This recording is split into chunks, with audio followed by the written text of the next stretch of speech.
একটি কারণেই বন্ধ হচ্ছে নামজারি। জানুন কি সেই কারণ ও করণীয়। নামজারিকে অনেকেই বলেন ভূমি হয়রানির আরেক নাম। দালাল চক্র, সিন্ডিকেট আর প্রতারণার কারণে সাধারণ মানুষ দীর্ঘদিন ধরেই ভোগান্তির শিকার। তবে সরকার এবার কঠোর পদক্ষেপ নিয়েছে। এখন থেকে একটি গুরুত্বপূর্ণ কারণেই নামজারি বন্ধ থাকবে। অর্থাৎ ওয়ারিশান সনদ দেখিয়ে এককভাবে নামজারি নেয়ার সুযোগ এখন বন্ধ।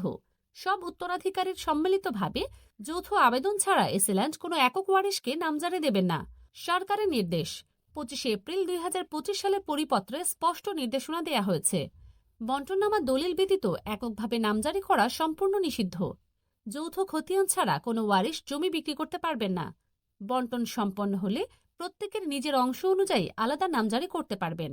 সরকারের সর্বশেষ পরিপত্র অনুযায়ী যতক্ষণ পর্যন্ত উত্তরাধিকার সূত্রে পাওয়া জমির বাটোয়ারা বা বন্টননামা দলিল তৈরি না হবে, ততক্ষণ পর্যন্ত নামজারি করা যাবে না।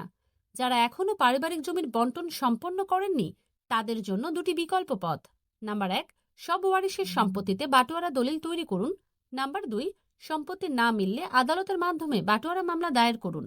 এতে করে জমির অংশ নির্ধারণ হবে, তারপরেই নামজারি করা সম্ভব হবে।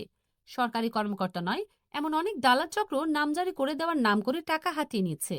এসব প্রতারণা এড়াতে ভূমি অফিসে সরাসরি আবেদন করার পরামর্শ দিয়েছে ভূমি মন্ত্রণালয়।